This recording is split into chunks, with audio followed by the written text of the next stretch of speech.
It's 11:59 at Radio Free America, and this is Uncle Sam with music and the truth until dawn. Right now, I got a few words for some of our brothers and sisters in the occupied zone. The chair is against the wall. The chair is against the wall. John has a long mustache. John has a long mustache. It's 12 o'clock, Americans, another day closer to victory. And for all of you out there on or behind the lines, this is your song.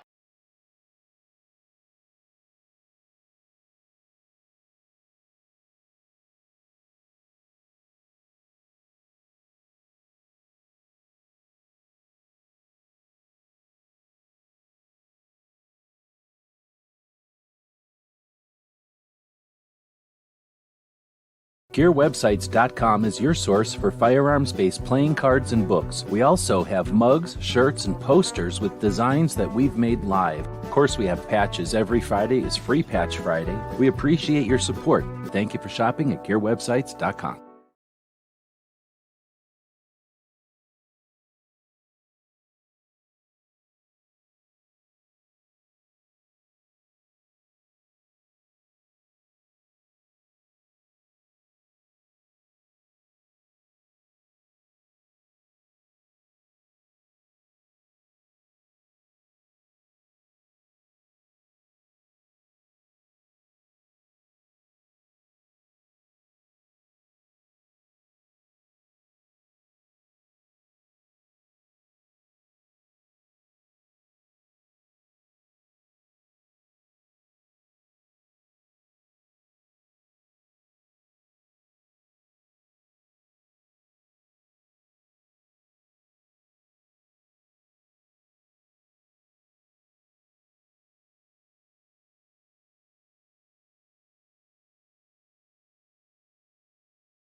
So I'm assuming that ends it. Wow. So I'm assuming that ends it. Wow. So I'm assuming.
Oh my goodness. Is this working yet?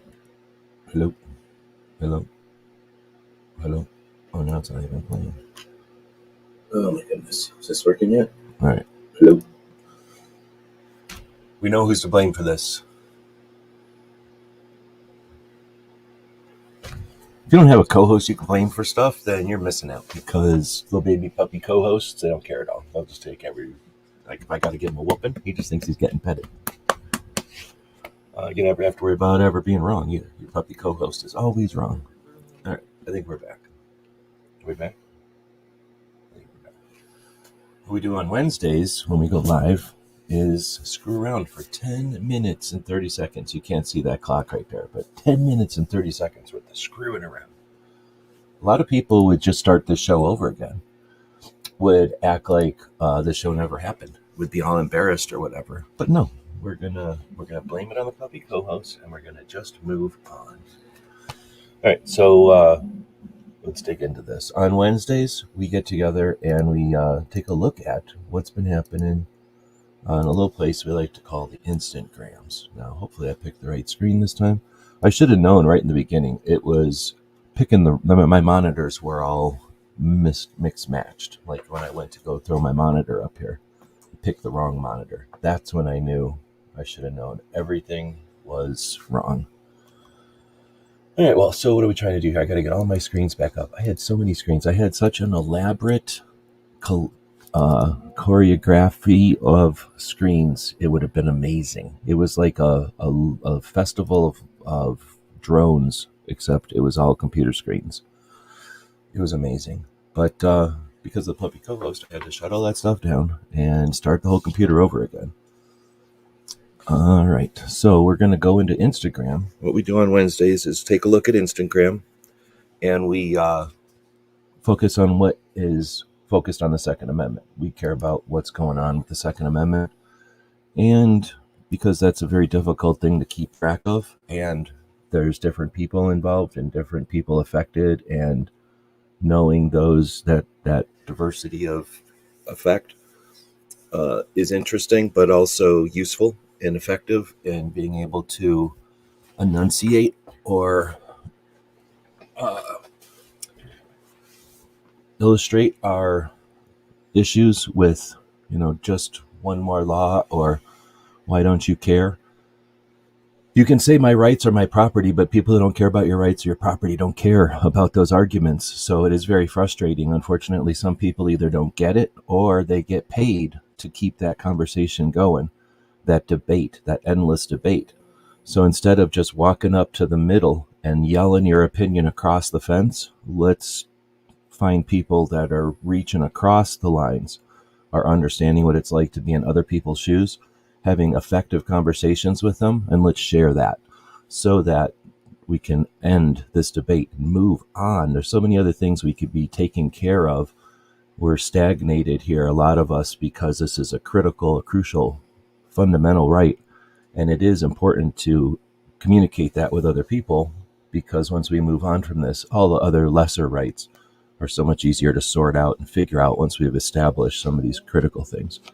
So with that overall goal in mind, one of the things we do is help cross streams. There's a lot of people on Instagram that use the photographs and use the quick messages and the motivational stuff that the people on YouTube just don't get, because YouTube is a longer format. People are there to watch something for a while. A lot of audience over on YouTube. Now, a lot of people do use the comment section and interact, but I think there's a bit more of that with Instagram, because most people have to have an account, and it's so easy to add pictures that I think there's just a little bit more involvement on the Instagram side, or maybe a lot more involvement depending on what year you're talking about.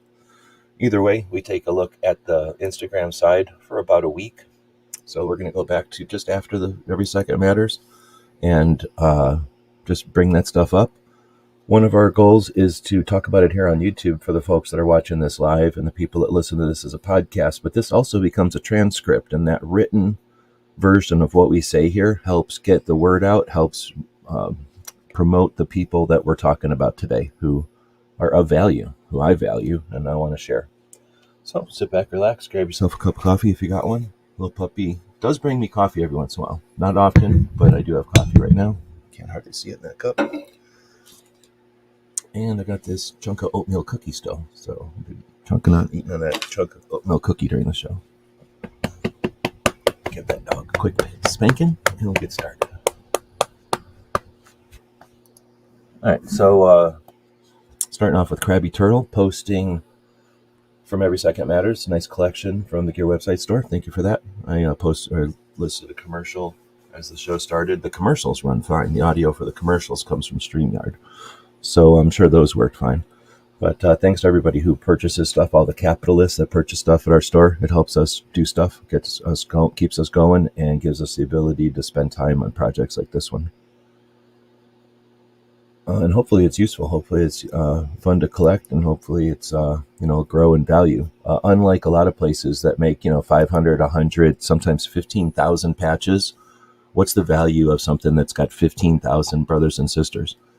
Some of these patches that he's got here, some of the patches that people buy from our store, there might be 12 of them. There might be 4. You might have the only one if I was playing around with the machines. But even when you get a production run from us, rarely can I afford to do more than 100.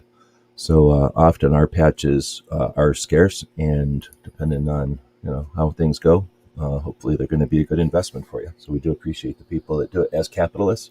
And as capitalists on this end, we hope to make it as good a value as possible for you. Sin Lad is our Women for Gun Rights representative here in Arizona, showing off a puppy. So we're going to show off a puppy. A lot of people here in Arizona who get paid more than me, say I shouldn't have dogs on my video at all. Anything with gun-related stuff, I shouldn't have dogs. So, like they would have a real problem with this. And they get paid good money to have a real problem with this. Now there's Gizzard, cat people. I understand their situation, but usually they can deal with a dog the same way we can deal with a cat. People that can't deal with either one, I'm not saying you can't trust people that can't deal with dogs. I'm just saying, why would you want to pay people that much money when they are scared or hate dogs or whatever it is? Anyway, we'll keep moving. So Tony Simon posts this one. This is a post of a repost or something. So I think, what happens here? Oh, it's a video. Come on, Tony. He's probably copyrighting me too. Boom, boom, boom. Yep. So it's somebody started out saying, try that in a small town. I don't know what that means. I think that was a song or something. And then there's this person saying, I believe there's a correlation. We talked about this one last week. I'm not doing this one again. Tony does that, though. He'll post reposts. Super good strategy for Instagram. He's taking Twitter and wiping it on Instagram. I'm taking Instagram and wiping it on YouTube. I think I have less success than Tony has in a lot of ways. But Tony does it more consistently, and he can do that all from his phone. So it's a super good strategy if you're trying to build either your Twitter or your Instagram. Move stuff over from one to the other. Those audiences dig each other. Some of them. Tony does a lot of political stuff. I think I do much less political stuff than he does. Chacho, it was 20 days away. Why are they showing us a drone? That's kind of mean. Show us a drone and we can't use a drone at all at the show. I just noticed that. I also don't like the flag in it, but what are you going to do, NSSF? Let's see. This is from Gun Policy. It says, you believe you should be able to pick up hammers at an Ace Hardware next to the hammers? Wait, you should be able to pick up a gun at Ace Hardware next to the hammers? They're saying yes. Technically, why would you have a gun next to the hammers? Like, you'd have other hammers and hatchets and, maybe some other sledgehammers and things, or maybe even a pick or something next to the hammers. But, guns would be in their own section.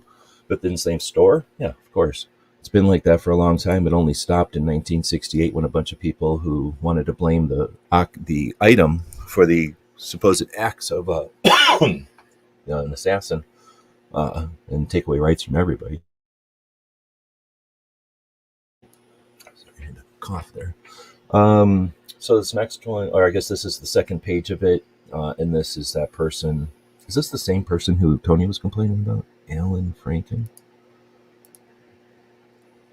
No. Okay, so anyhow, I think we talked about that one last week too.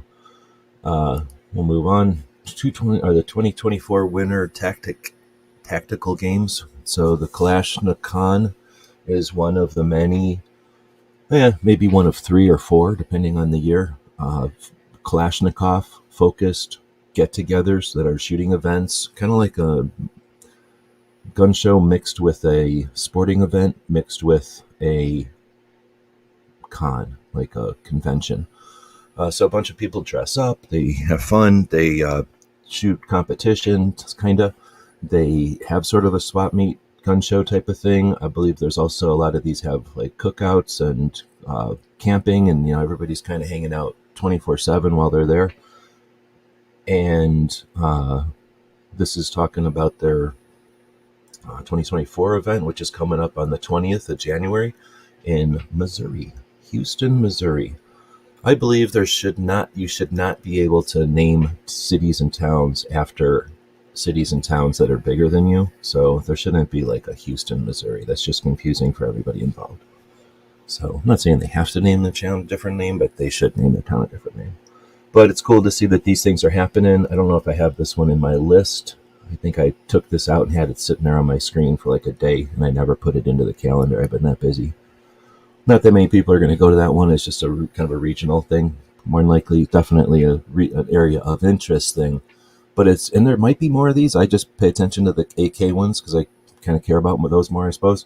There used to be bullpup ones, and there have been ones. Well, there's some for suppressors. There's CanCon or something, and there's like QuietCon or something. So there are some for different various areas of interest. Now, do we need more? Heck yeah. Like there should be. If you have an area of interest and you are going to be going to SHOT Show and you're going to be talking to manufacturers, what's stopping you from starting up one of these events? You don't have to pay for it. All you have to do is have the idea and start talking about it. You have to be that little bird in people's ears, and you can go to SHOT Show, walk around all the different booths and say, how come we don't have a Second Amendment convention? How come a bunch of Second Amendment people don't get together and have the industry pour money on us? How come it has to be something like a can? How come it has to be something like a bump stock? Why can't it just be the people who are actually doing the work? How come the industry can't come together and do a big, what do they call it, popularity contest thing for the Second Amendment? Not gun people, the Second Amendment, the people who we truly need. At the same time, people are going to jump over and get paid by Bloomberg to watch the NRA burn. Oh, no, I'm sorry. They don't get paid by Bloomberg. They just hang out with Bloomberg and watch the NRA burn. And they'll say, somebody should do something. Yet, where's the industry supporting the women and gun rights? Where's the industry supporting a girl and a gun? Where's the industry supporting? Okay, I can shut up. But you know what I'm saying? Like we could see something happen at SHOT Show, and then all it takes is that little bird walking around with some ideas. How do I know? How do I know this happens? How do I know that this is possible? How do I know that this has happened over and over and over again? We could have a conversation about that. Craig DeLuz running. He's in office, running for more office. I think he's running for state, or did he? He ran for California. I don't know if I'm assuming he didn't win. If we don't know about it, but maybe he'll run again. But California Second Amendment activist, long time, and he says this is a thing talking about the national debt hitting the record $34 trillion as Congress gears up for funding fights. I think we did talk about this one last week also. But 34 trillion, that's a staggering amount for our politicians, that our politicians have added to the national debt. When Biden first took office, something projected we wouldn't hit this amount until 2029. I guess we did read this one last week. So that's 103,000 for every American citizen. I remember living through this before Clinton, or was it during Clinton? I think it was before Clinton. We had a massive national debt due to the Cold War, and everybody who hates the government and hates republic, or hates the republic, and hates the concept of a republic, what are we? A constitutional republic or whatever we are. And they want communism or whatever, they'll act like the national debt is going to kill us. The people who are super right want fascism, they're going to act like the debt's going to kill us.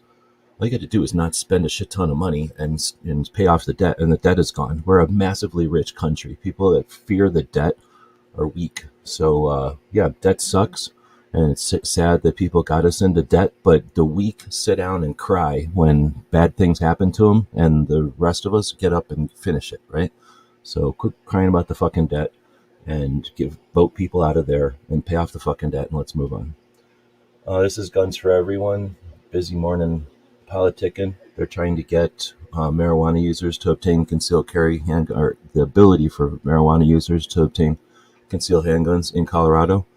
So, it's an interesting thing. One, these are rights, and these are rights that clash, overlap, and because of, I don't know, nobody sat down and strategized this, but because of people's perceptions or whatever, they end up clashing. But if we're going to unknot that, if we're going to sort that out, I think Colorado is probably the state to do it.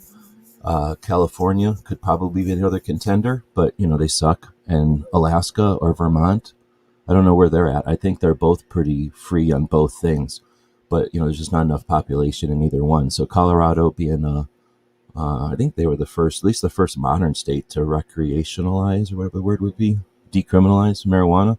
I think they'd be a good candidate, both for the, because they got the most potential, but I think also because the people there probably give the most amount of shit. But I could be wrong. Maybe it'd be funny to see something like Texas lead the way on marijuana and guns. This one, I remember we did this one last week. So this is essentially does it say where this is? I think it's Europe. But essentially, these cats decide if you're cool or not. First, if you rub their butt the right way, they'll let you through. And every once in a while, they just decide you're not cool, and they wail on you. It's pretty good. If you had to take a subway, I would take the subway where there's cats, deciding if you're good or not. Let's see. So Colorado enacts the ghost gun ban as one of its new laws being implemented in 2024. It's super impossible to read this. I don't know what they're thinking. Let's put orange and blue on top of an orange and blue picture and not even fade it out. If they would have faded the picture behind out to like 80% of, gone, maybe you could still got the effect or whatever. Really hard to read. So I bet you colorblind might have a real problem with this. Dogs couldn't read this. It's the wrong colors for dogs. But it's from NAGA. They're saying Colorado is one of the handful of states to implement ghost gun ban as New Year's start being enforced. I tried to make a list. I don't remember if I had this one in there, but I think this might have been one of the ones I missed. I guess I could go look. So over on where did I put them? On gun calendars, I decided to add this element this year. In past years, we've had things like gun shows, of course, and other events that go on that are kind of pro, but since there's so many new gun laws this year, I figured I'd add a new piece to this one called New Gun Laws. And they're talking about Colorado, and I didn't even have Colorado on here. So, I can only do what I can do. I think the Patreons are giving me the time to work on this stuff, but if I give myself like 4 hours or half a day or something to work on this stuff, I can only find what I can find. So I'll ask people to help out, but it looks like I need to redo this graphic and add Colorado, because that's a pretty heinous, another good use of the word heinous, infringement on those folks. They get pummeled on all the damn time. So Coloradoans, there's not many of them. Colorado's like Arizona. Most of the state is just actual amazing natural scenery. The people are all crammed into just this narrow strip in Colorado for the most part, up and down the state. real challenge there. We've Colorado's a loose cannon. They could go anti real easy. Putting a lot of effort there could be useful. And you got Dragon Man there. It's pretty awesome. Some kind of dog doing his exercises. I don't know where this one came from. Probably because I look at dog pictures or something. But there's all those New Year's Eve posts going around. That one came up. She Fires is out there, actually. Actually, I haven't said hey to anybody for a bit. So She Fires is out there saying hello and helping me out with on figuring out that my mics were not working earlier. I'm assuming they're working now, right? Put me out with figuring out that my... Yep, okay. Let's move this further away. You can still hear it if I put it closer to the dog's face over there. All right, so thanks. And then Chris from 740 was out there. He had a show last night. Wait, no, he'll have a show. Yeah, no, he had a show. Wait, he'll have a show tonight. No, tomorrow night. I don't even know what day it is. He'll have a show tomorrow night, I believe. Yeah, tomorrow night. And we'll be talking about SHOT Show. I guess that's what happens when you wake up late and then immediately start your show. You get to try to figure out what day of the week it is. There's She Fire saying hey, and then making excuses for the lazy co-host. The Falcon picture. Oh, because you were talking about, Brooke was talking about the dogs getting carried away by hawks and raptors. So I'm always worried about that. So I've given him some nunchucky training. Everybody saying hey to each other.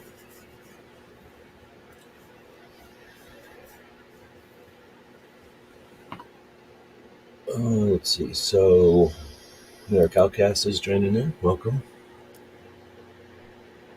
Oh, okay. Asking me a good question here. Any recommendations on a sub pump for HD or Lowe's? Anything I should avoid? You're talking about a sump pump for what's a HD? No idea what HD is. Oh, you mean Home Depot or Lowe's?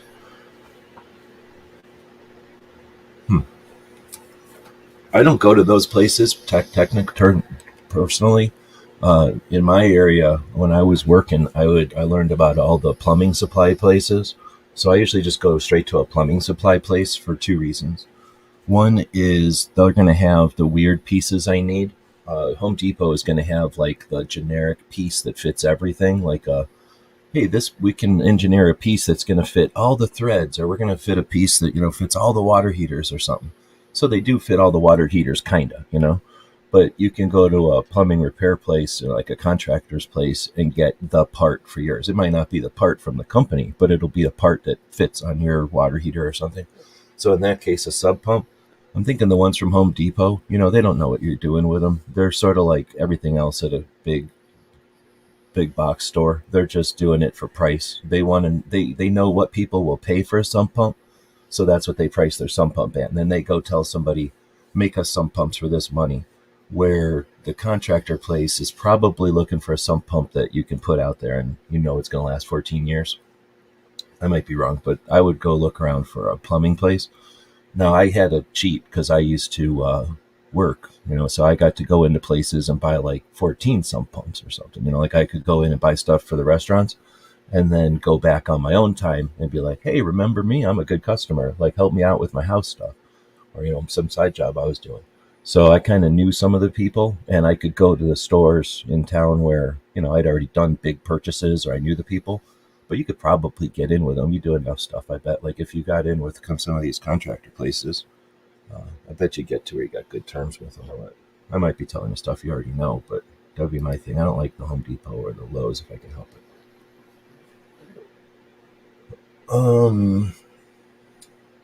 Nobody knows anybody's real names, I don't think. I think it's either a generational thing or it's just a back and forth thing. But most of us came on board on the internet back in the day when the internet was being created. And that means that we all were kind of taking our cues from CB radio and, that kind of thing, and movies and what. So we all had these like names that we used on the internet. And the way that the internet worked and stuff, it was very risky to put your real name out there. So there was reasons why people would be people would suggest, use a just an internet name. Nowadays, the kids, one, they're reckless. They just don't care about privacy. They don't understand why you'd want to be private. I'm sure they're getting told privacy is a value of the capitalists, and communists don't like privacy. You don't need privacy, comrade. That's the kind of shit they're being told. So they like using their real names. I think it's ridiculous. I don't understand why people do that. And anyway, so that's just, I think, hopefully it'll swing back. It could just be that like a bunch of kids were like, our parents all use their internet names and we're going to be cool and different. We're going to use our real names. And nobody smacked them around and said, quit it. That's super risky. But yeah, a bunch of them just use their real names. Makes no sense at all. No sense at all. I mean, look at every actor that they worship. No actor is really using their real name. Actors even used fake names, So it makes no sense that people are using their real names. Then they go online and go, here's my birthday. Here's my dog's name. Crazy. Here's my mom. Like, come on. The problem really is the cities. Cities are big. So the problem is big, right? I don't know if it's... Because there's probably good cities. Is there a good city? What's the best city? What would be the best city? I'm going to say Chicago, but you might come at me with that one. New York is introducing himself when it comes to whatever. I like to be able to go into gun shops and stuff and not be like, oh, look, there's that guy. And now let's blah, blah, blah, because it's that guy.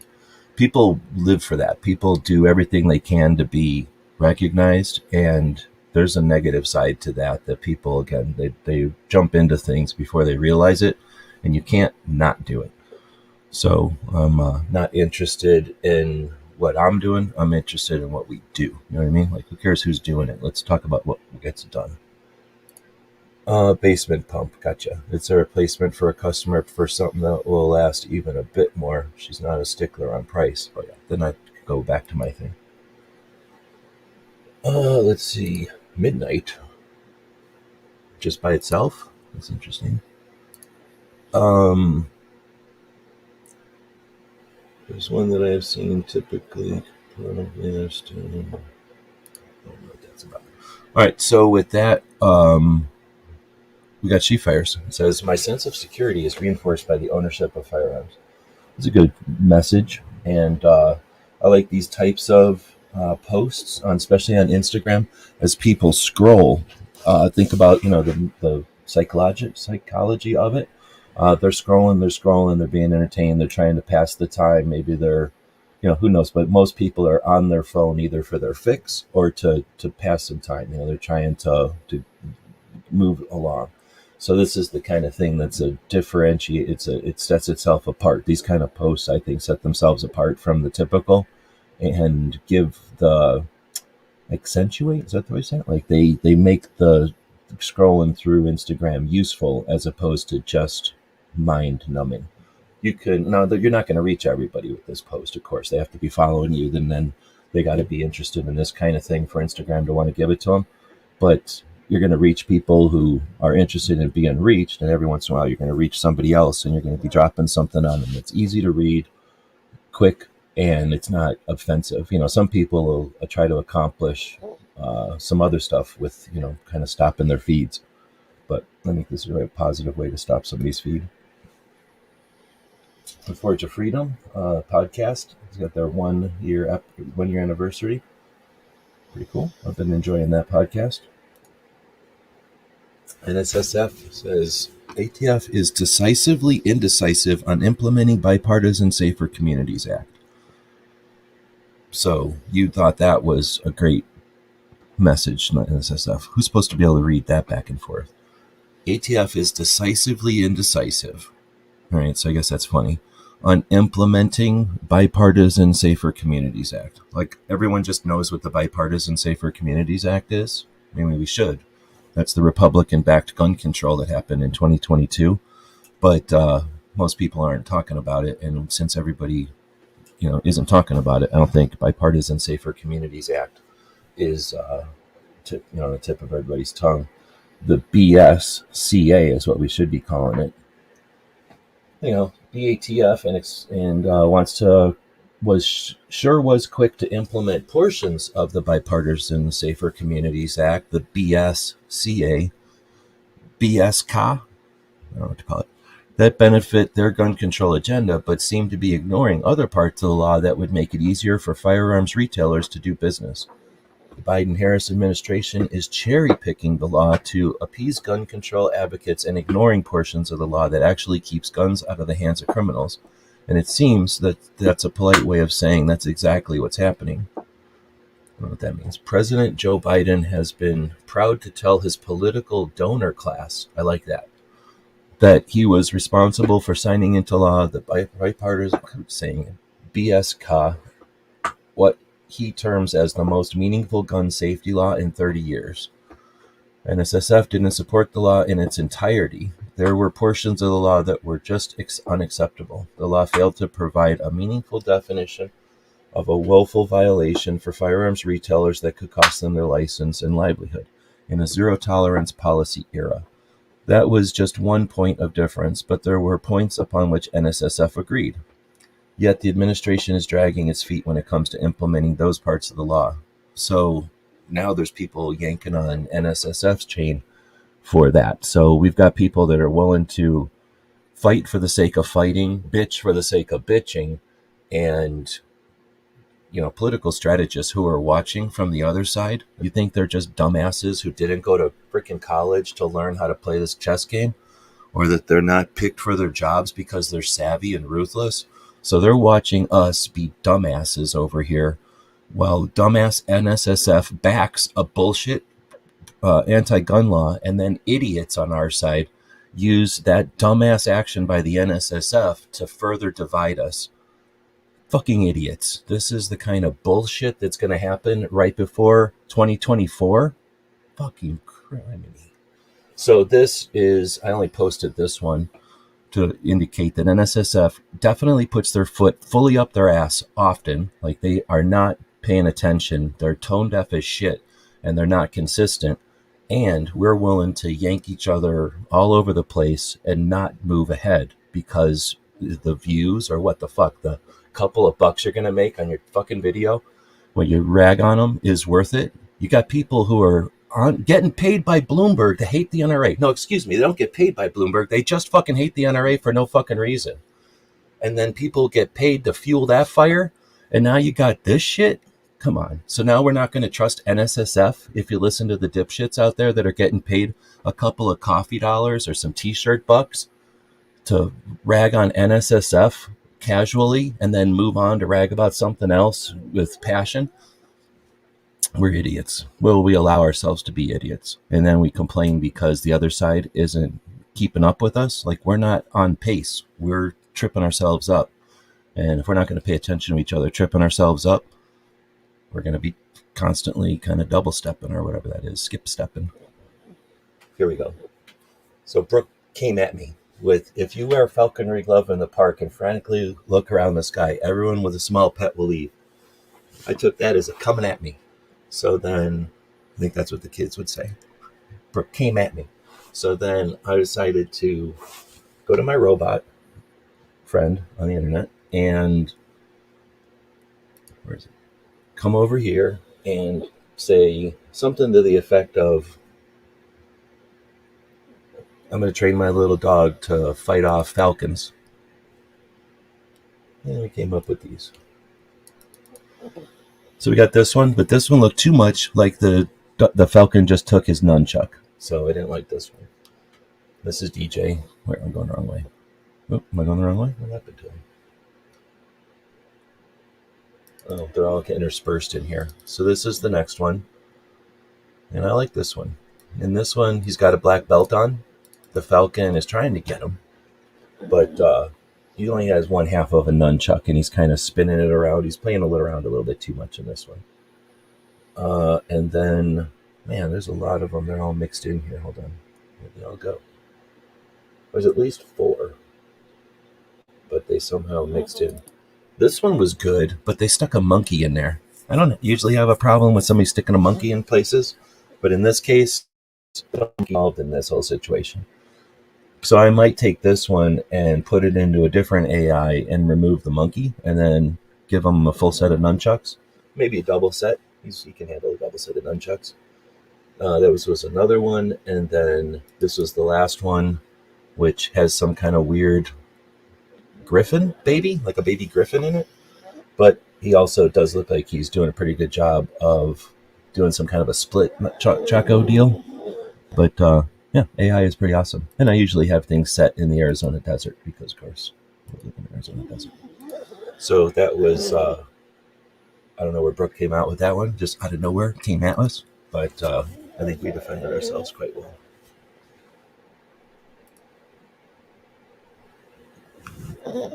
This one is from Rocky Mountain Gun Owners. I gotta say every time I talk about them. Last night we had a plant at the Moms Demand Action legislative preview meeting. Here is the gun control they are pushing this session. So Moms at Arms does, and it sounds like Rocky Mountain Gun Owners. I know a couple of other people send people to the anti-meetings, and a lot of times they're like Zoom meetings and stuff like that, where they talk about their agendas and stuff. I'm sure they send people to ours.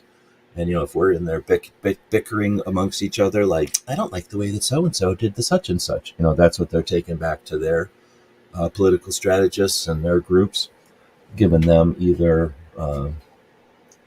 more, what's the word? Either emboldening them or hardly ever, though I'm sure giving them reason to quit this whole thing. But anyway, so it says, here's what they have in mind. Banning campus and church carry and expanding gun-free zones. Permit to purchase 1 gun per month. Gun owner liability insurance. Red flag law expansion. Stricter background checks. Possible Tom Sullivan bill, Jamie's law. We will need all hands on deck to fight back against this tyranny. Well, okay, so that's exactly the same playbook as ever. They haven't done anything new. They're just taken their playbook and they're decided to peel these 6 pages out of it again. So at some point we're going to quit going, everybody has to jump on board because it's the worst thing ever, whenever they're throwing at us the medium, the normal, like the mean average. Not that we should always bring the mean, we should be winning, but it's the messaging. And that's why you got to say every once in a while when you pay attention to these organizations and pay attention to who runs these organizations. It says, Colorado, keep in mind they want this rapidly everywhere. Get involved at your state level. This is from 1 Million Moms Against Gun Control. So the national level organizations are getting echoed by the the groups that are focused on areas of interest. Foss came out with a new sticker, a new slap, the kids would say, and it's the Voltron with an M60 with the pig. Pretty cool. I like this one a lot. This would be a good thing to make a transformer, like get a real Voltron like doll and get an M60 and put it in his hands. I think that'd be pretty cool. This one is from Unapologetically Armed. So what is she replying to? Teresa Inniker. So Teresa Inniker said, our children can't be defended without guns. Protect our children like we protect our politicians. I don't know how you feel about that one. That one's been going around the last couple of years. Treat our kids or protect our kids like you protect your politicians. Problem is, it's not really equal. There's, a pile of politicians in a room or two here and there, in a building here and there, 1 building per state type of thing. And there's schools every mile. So it doesn't quite equal out. Plus, lightning happens, so, like we need to put domes over every school. Like, no, lightning rods worked. But anyway, it's on Unapologetic Arms. Says, treat children like the treasures they are. I like that one better. So we'll move on, because politicians, maybe we don't need to defend politicians. Maybe we stop protecting politicians. How about that? We don't have to build everything else. Maybe just down build them.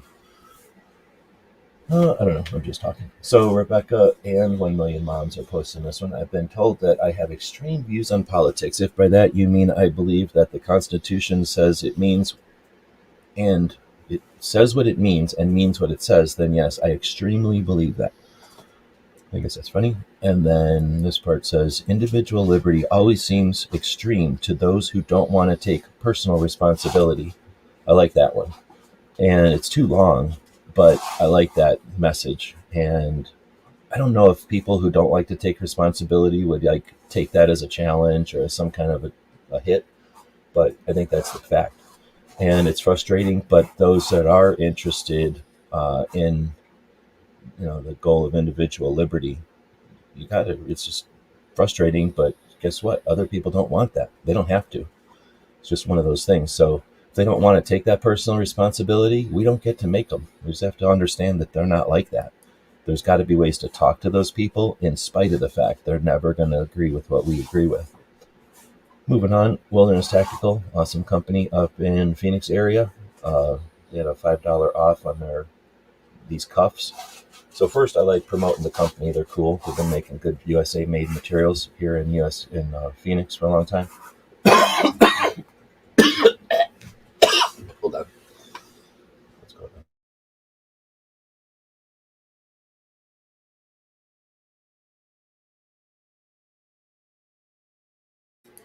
Somebody has a coughing fit right in the middle of a prepared scripted video.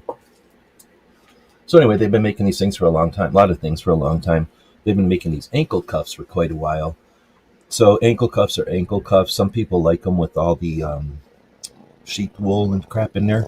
They get pretty bulky with all that stuff. They're certainly comfortable, but they get pretty bulky. Once you start wearing an ankle cuff, and I'm not going to recommend them for everybody. You got to have the right kind of ankle.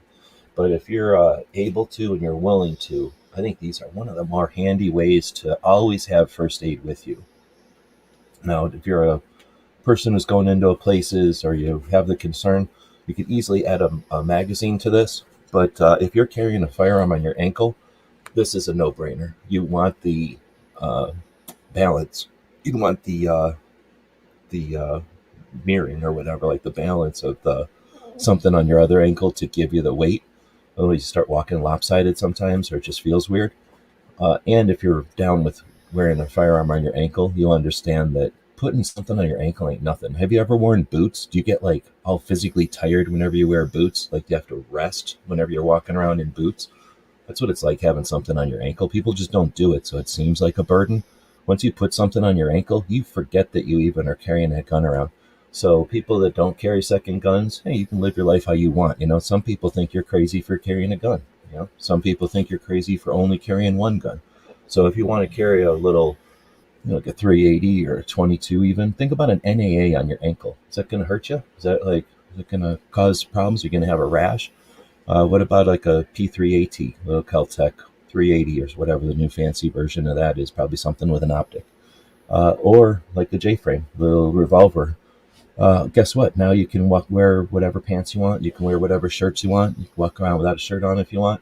Do whatever you want. And you've got to still have some protection. Well, even if you don't do a gun, having some first aid stuff on you is usually a good idea if you're responsible for little tiny things that don't care about their safety, right? And that might be two-legged or four-legged or something else. If they have blood in the circulatory system, though, then it's probably pretty critical to stop that blood loss. If they fall over something or something gets poked, I don't have weird delusions that people are getting into gunfights. And if they are, they probably need to carry first aid in a place besides their ankle.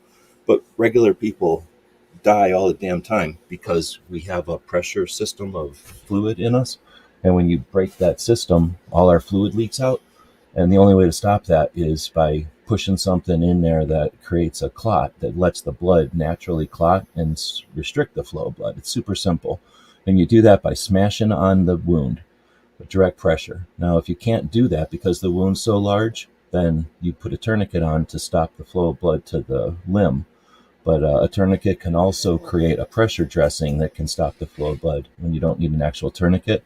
So essentially a tourniquet and a pressurized, or I shouldn't say pressurized, a tourniquet and a sterile pressure bandage are essential. That's all you need. A tourniquet and a sterile pressure bandage will save most people's lives 99% of the time. Now you've got breathing and you've got other issues, but those can be improvised. It's very difficult to improvise a worthwhile tourniquet immediately. So I like a SWAT tourniquet, which is essentially a big fat rubber band, a little smaller than a pack of cigarettes, and a pressure bandage like an Israeli bandage, a small one, or just whatever compressed, vacuum sealed pressure bandage. So a pressure bandage is a big piece of cotton with some gauze on it. That's all it is. And it's compressed. So in other words, vacuum sealed and smushed down really hard so that it feels like a brick, but it puffs up. And what that does is allow place for blood to collect in order to clot. So unlike some of the other stupid ideas out there that just suck blood in, these are designed to create pressure in the cavity so that your capillaries compress and blood starts to clot. So carrying a tourniquet is super, super, super smart. Again, if you're responsible for the lives of other little things running around, a SWAT tourniquet can work on a little baby dog leg. Like this little dog has toothpick legs. A SWAT tourniquet would work on this. If something happened to his foot, it would work on other little critters too. So wearing it on your ankle is essentially nothing. It's essentially just remembering to put it on is all. So they're getting $5 off. They don't pay me or nothing. They're not a sponsor. I just like their company for a long time. All right, so now we get to Stephen Holbrook with this coin. And it says, during the American Revolution, women and children assisted the militiamen in preparing for conflict. In the eve of the clash, militia Colonel James Barrett's 15-year-old granddaughter, Millicent, taught the other young women of the town how to assemble cartridges. On an earlier occasion, when the British officer asked how many of the colonists could resist without being able to make cartridges, she responded, they would use powder horns and bullets just as they shot bear. Anyway, that's pretty cool. So you forget about, everybody was part of the revolution and nothing just happens. People think about the conflicts or the battles and they just assume that like magically you blink and you have all the supplies necessary and you just get yourself there somehow. But in reality, an entire country has to facilitate.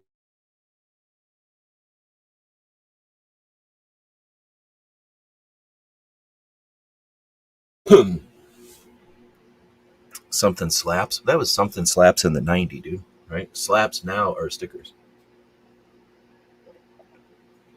I think that's actually old, though. That's from like a couple years back. Let's see. So this is Rebecca Schmoy.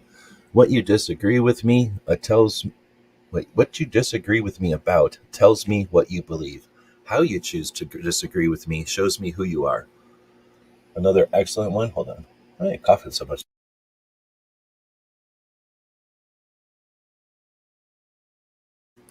I think I have a hair in my throat. I wonder why I have a hair in my throat. My coffee is about 3 inches behind him, and he keeps getting up and shaking.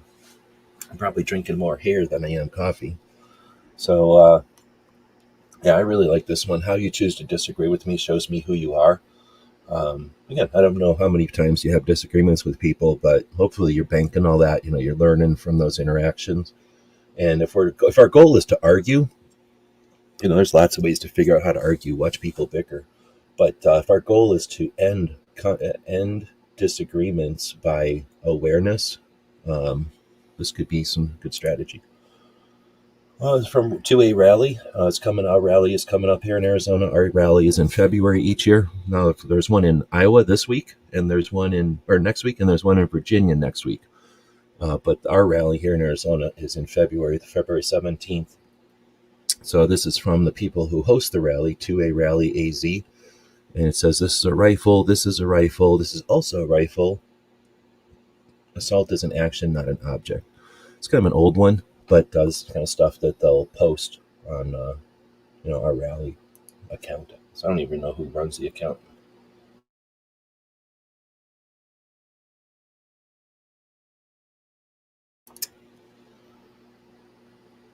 DM Foss is out there. Welcome. I coughed so hard I had to sit here and sit for a minute. Holy moly. I do feel like there's like a hair or something in the back of my throat. Sorry. I have to keep pausing to cough here. One of the accounts I follow is called Kalashnikov Digest, and you just don't see Bulgarian cranks very often. I mean, it's possible this is Russian nowadays. I don't know. It's definitely either Bulgarian or Russian, though. just the standard actual crink. I mean, I guess I'm used to seeing Bulgarians in this country. It's possible that's a Russian because they look very similar, but that's the sort of the classic crink when they first were built. You just don't see them very often. Pretty nice. I don't like them all new like this. Look kind of boring to me all new. I'd rather see them look like they've done something before. There's our reaction to Brooke coming at us, who we talked about earlier. I didn't take any time to edit them. I just got them raw out of the, what do you call it? Robot. Here in Arizona, here in Tucson, we have the Pima Air Museum. So I've been to 14 or something air museums, Air Force museums, airplane museums, whatever you want to call them, around the country. And the big one is in Ohio, of course, the National Air and Space Museum at Wright-Patterson Air Force Base, right? Amazing. I've been going to that one for my whole life. I've been going there since I was a little kid. And it's awesome. That's the first time I got to touch an SR-71, I believe.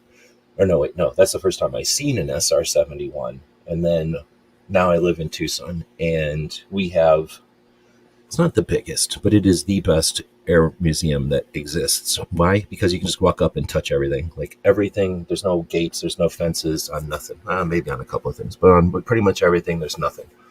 So I love our museum. It's awesome. It's $50 a year to be a member, and it gets you into the Titan Missile Museum, which is our Titan intercontinental ballistic missiles. We have 3 squadrons of them here in Tucson. There's 3 of them in Kansas, and there's 3 of them in Arkansas. And we have the museum here in Tucson, mainly because here in Tucson, the 9-story deep silos don't flood unless, or some of them do, but most of our silos didn't just flood. Every other one, if you didn't constantly have a pump running, it would flood with groundwater. So this is, one of the ones that they were able to keep from, relatively easily in existence. So they have one that's completely undestroyed, unmolested, and it's the museum. All they've done is remove the nuclear stuff from the missile, permanently disable the hatch from blowing open anymore, permanently open the hatch like halfway, and then cut a big hole in the missile's warhead so that from space, Russia can see down into the missile silo and into the missile and see that there's no warhead in it. And you can go look down that hole. It's pretty awesome. So they take you on a tour, and the people that actually manned the silo, the actual silo crews, are the people that run the museum. So for the time being, while those people are still kicking, they're running the museum tours, and it's awesome. So for $50, you get to go to the Titan Missile Museum anytime you want. I've used the CB radio, the ham radio at the Titan Missile Museum.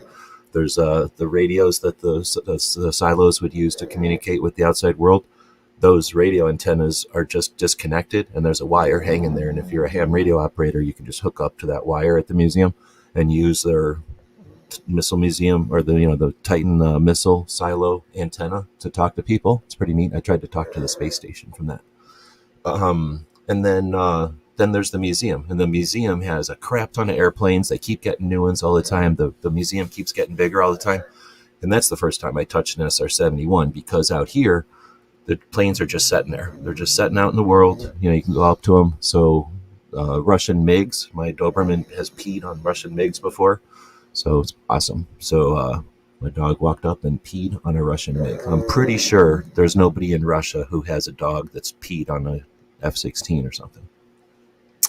So we won the Cold War, and this is the spoils. We get to look at all the stuff that we created as a people to defend against tyranny, and then what the tyrannists came up with to try to infringe that tyranny on everybody.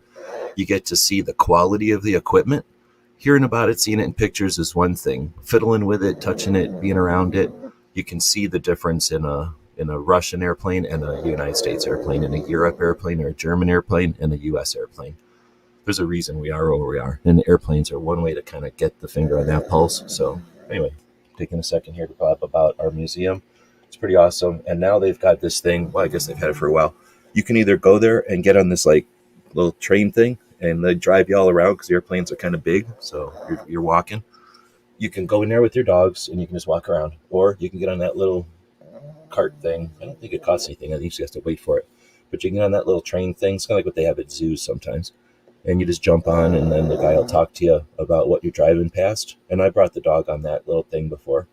Or you can go in and do this audio tour where you push the button every time you walk up to something, and it'll tell you about it.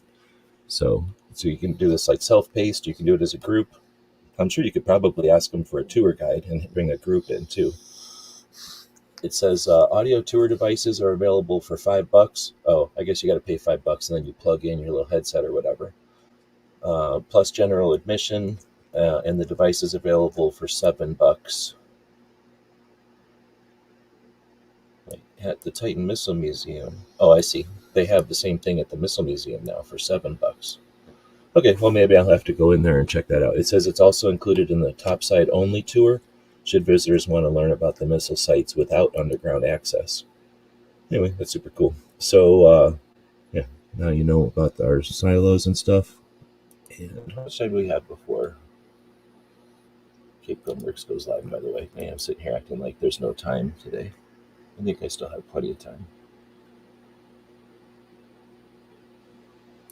Notice that Christmas M4L just hit 6,000 subs. Posted about that. Congrats. Alisons. What is this? Scheduled for 110. Is that today? I'll be danged. For 11:23. All right, so that one hasn't gone live. And then, did they also have a show scheduled? I'm pretty sure they had a show scheduled. There it is. 88 minutes. Well, I got tons of time. Brooke's off to go work. Good afternoon. Thanks for jumping in. There I go to coffee.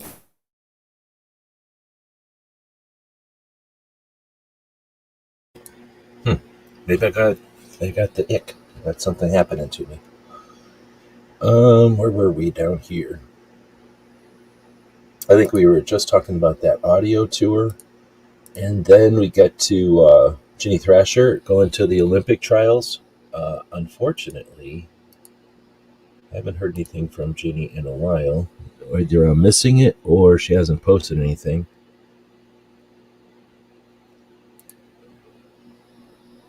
Let's see. In 2016, I won the first gold medal of the entire Olympics. I was 19 years old and the youngest one in the women's air rifle final. Now I'm 25 and my full-time job is to train and compete and represent the U.S. to the best of my ability. A few more facts about me you may not know. What? That can't be. That says September 22.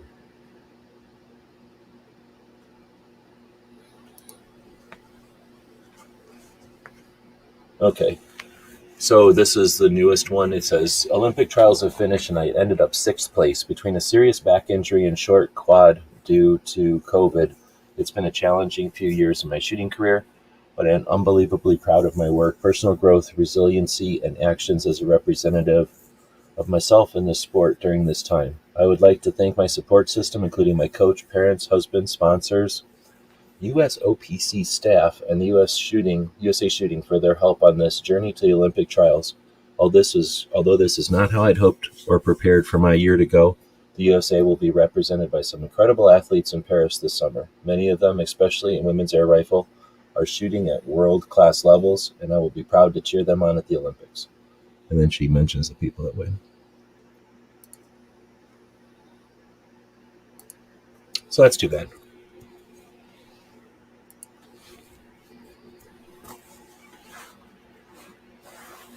So this is one of the gun shops in Illinois that are cool. And it says they've got a factory shoot coming up on March 9th. I'm not going to be listing every factory thing from every gun shop in there, but I certainly like to link to them on shows like this one.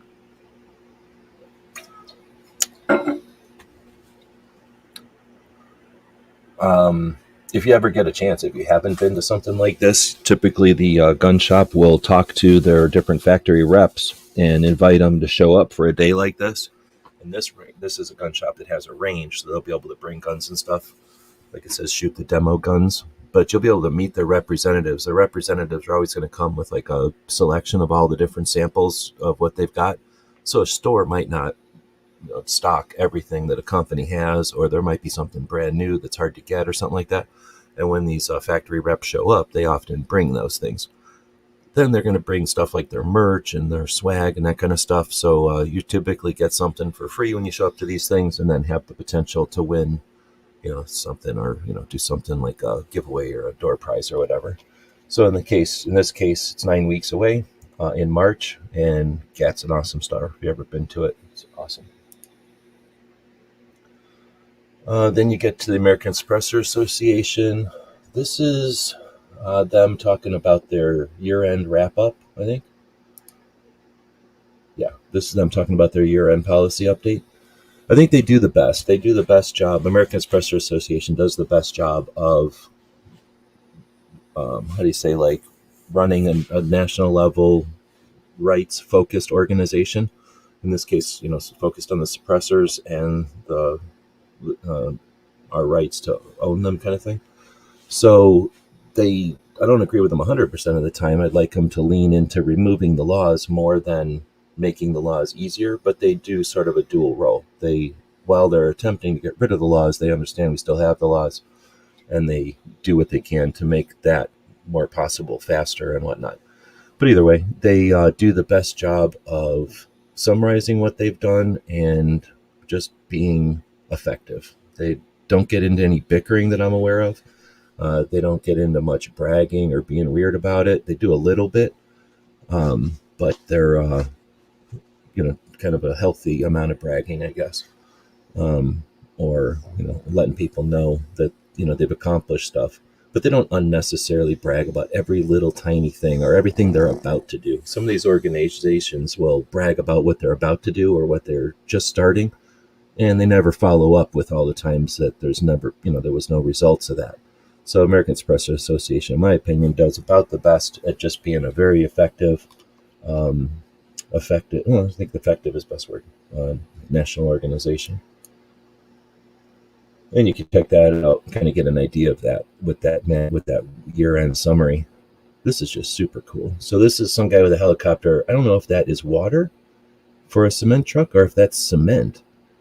But yeah, people that know what they're doing, watching people who know what they're doing is pretty neat. So, again, if you've never worked underneath the helicopter, some of them know what they're doing, and some of them are cocky and they're just lucky. But this is pretty neat. I mean, that's a pretty hefty helicopter. It's got some engine up there, but there's some skill there, some understanding of what, the physics or whatever of how that basket and stuff. So I'm guessing, since that's a cement truck, that just brought an empty one, and now he's pulling a full one, to go bring it to some location. I've never done building with the helicopter. I've only worked with them for firefighting, for stuff like this, but it's pretty neat.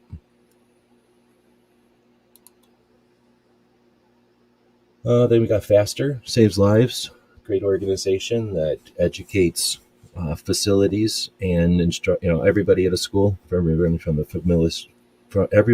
the facilities to the administrators to the instructors, on how to deal with all emergencies. And we were talking about the bipartisan Republican-backed gun control that came out 2 years ago.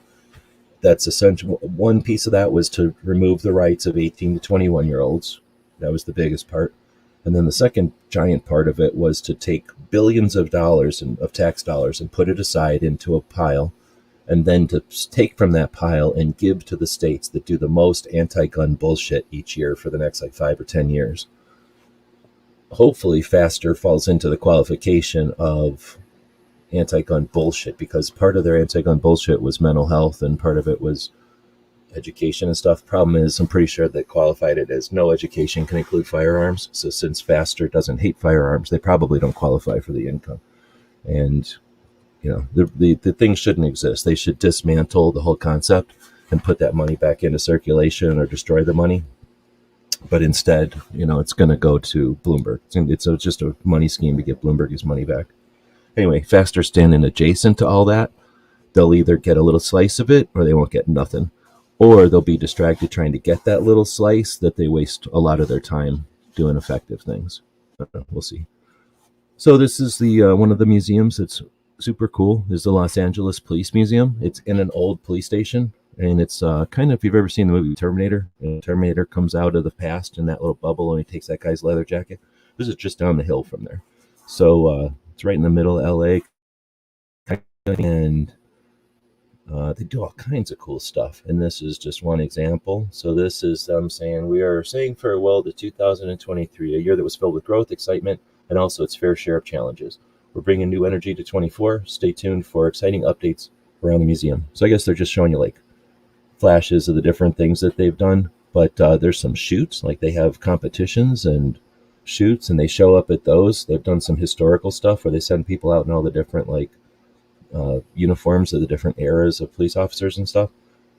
There's things that they'll do in the what do they call it, like the police academy and the actual police departments, where the museum will bring, you know, chunks of their past or elements of their own past to them, which is pretty cool. They're playing around with Star Wars and stuff, and then they bring a ton of kids into the museum and give them you know, imagine, what's the word, like some kind of interaction with police that isn't negative, right? It gives them some awareness of the history of that whole idea. And LA Police is a pretty big police department, and it's more interesting than the New York Police Department. You can come at me if you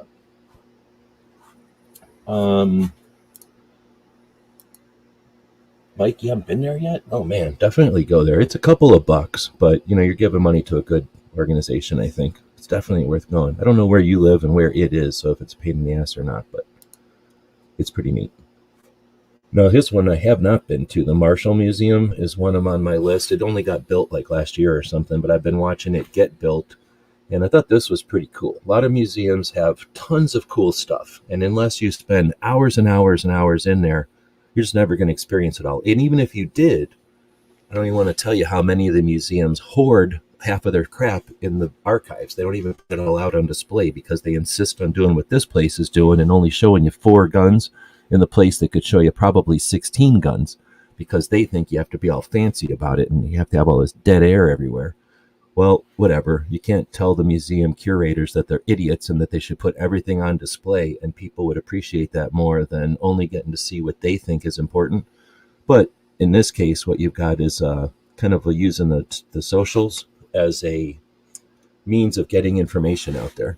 So they're focusing on, in this case, this show Gunsmoke and whatnot, showing you some of the stuff about Gunsmoke. But this might be something you miss, or might be something you don't know about at the museum. So I like the idea that the museums would do these kind of things. I'd love to see J.M. Davis do one of these every day. I'd like to see Dragon Man, actually, I think we're going to show you here in a bit. But Dragon Man really does this well. Some of the other museums hate you, and they hate that they have to deal with guns, so they don't show guns at all. I mean, some of them really hate guns, but they just have them because they were given them and they can't do nothing about it. So they show them to you, but they ignore them. Other ones own all the guns, have literally some of the best guns ever. There's at least one museum that has some of the best guns ever, and they insist on only showing you a portion of them because they think it's more important to be fancy than it is to actually show you anything that people want to see, like the history of our guns. Anyway, so I thought this was an example of one of the museums doing something cool. Got NRA stepping down, and what do you think about that? Were you satisfied with the coverage of that, or with the what's going to happen now? Essentially, from my experience, people look like they're essentially going, you know, Bloomberg does pay me enough to hate the NRA, and even with Wayne gone, I'm getting paid enough by Bloomberg to still hate the NRA. Oh, no, wait, sorry, they don't get paid by Bloomberg, but they just hate the NRA still. The Tactical Games is coming up here in Arizona, February 24th through the 25th. I guess I might be back for that.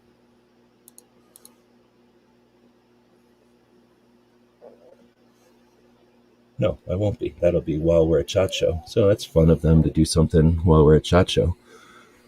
I guess a bunch of people that don't go to SHOT Show are going to go to this. I wonder why they would schedule something during the week of SHOT Show. Anyway, the Tactical Game seems interesting. It's a bunch of people that are really in shape, and they run around and do stuff and exercise and everything while they're shooting. Brings a bunch of guys and girls together. I'm assuming it's a bunch of military people, but I'm not really sure. It might just be CrossFit people. But seems interesting. I've got Gunpowder Beauty. Welcome. 10 miles from it. Oh, man. I'm going to start bugging you about it now. I mean, you don't got to go, but come on. You could walk there almost. So this is unofficially licensed. This is the unofficially licensed Rambo First Blood 41st Anniversary Hunt Edition poster by some guy. I don't buy posters. Would I buy this one? No.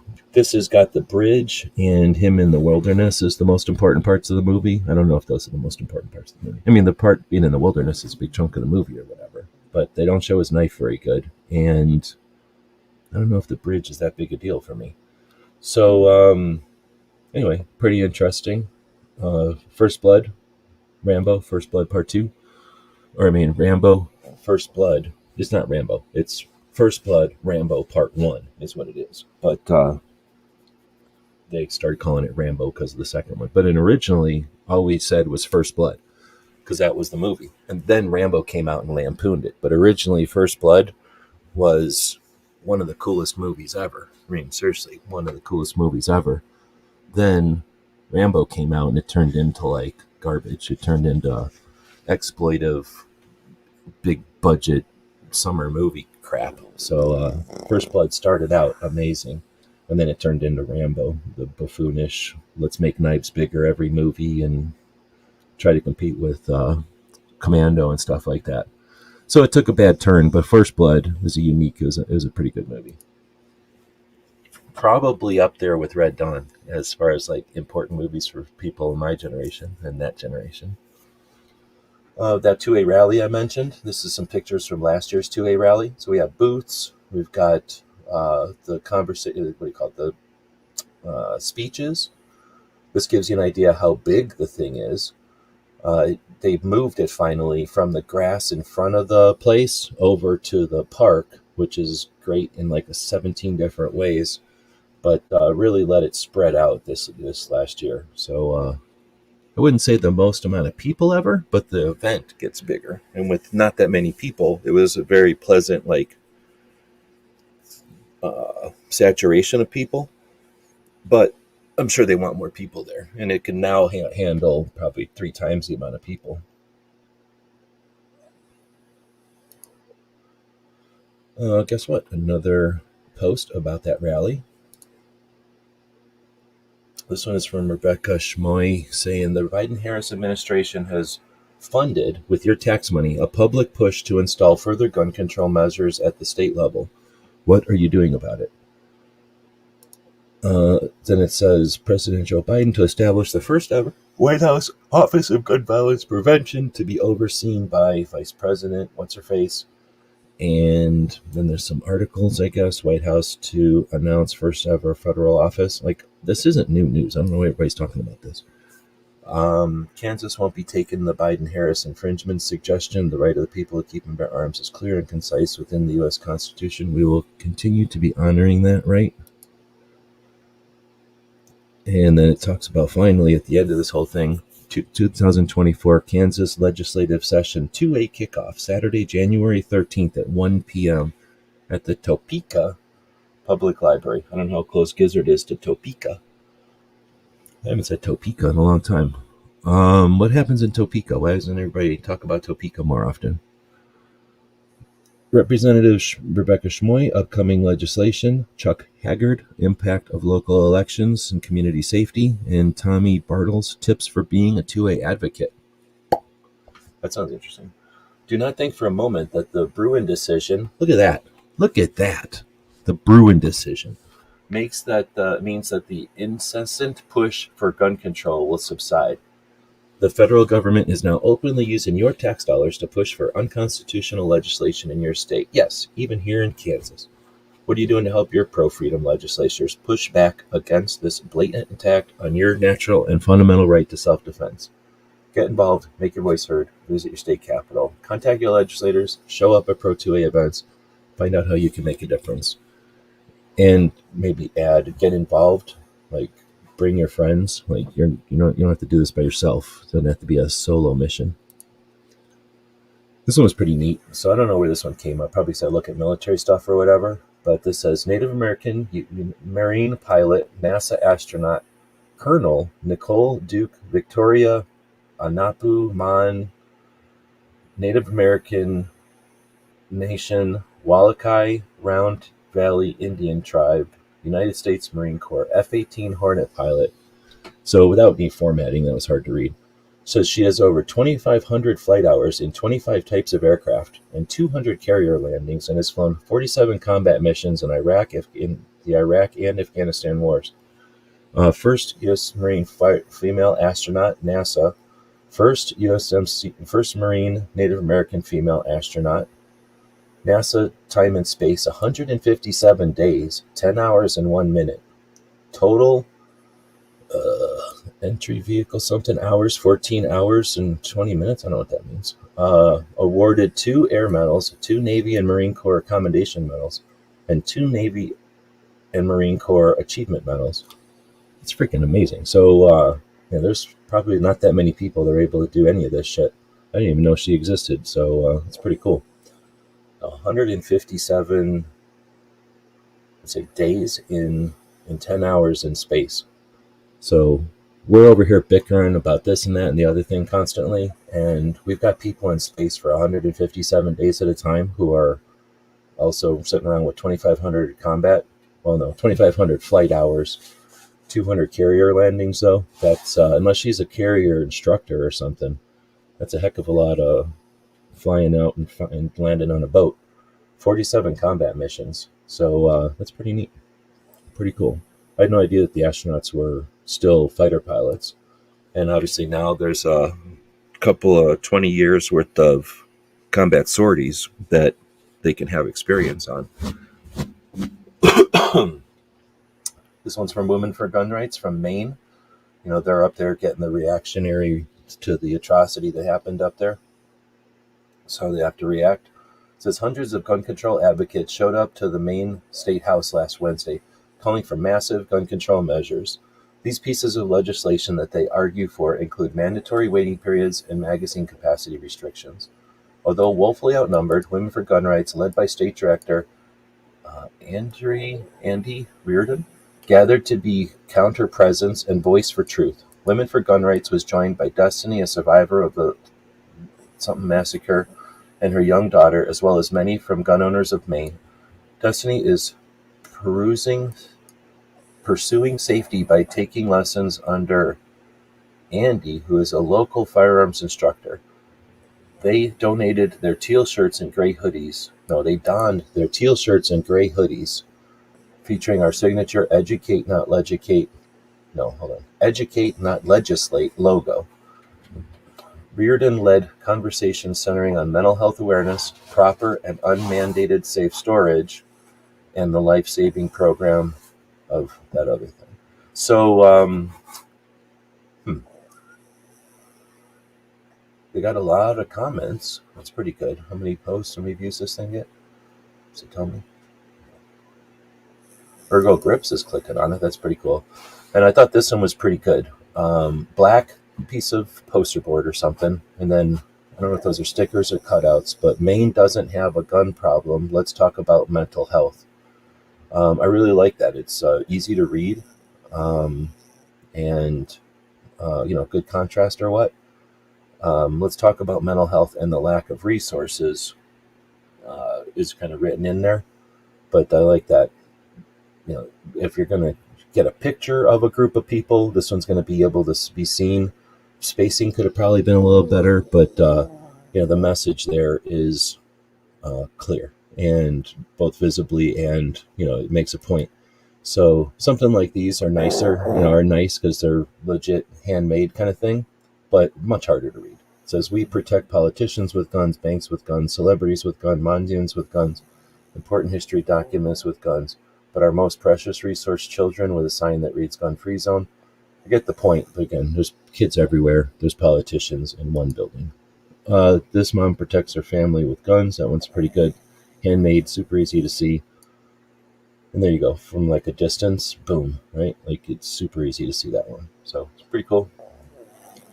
Unfortunately, knee-jerk reaction and opportunistic exploitation of an atrocity that's essentially demanded or at least given precise instructions by the media. If you want to be infamous in the United States in 2024, you know exactly what you need to pick up and exactly where you need to go to be on the news within 15 minutes.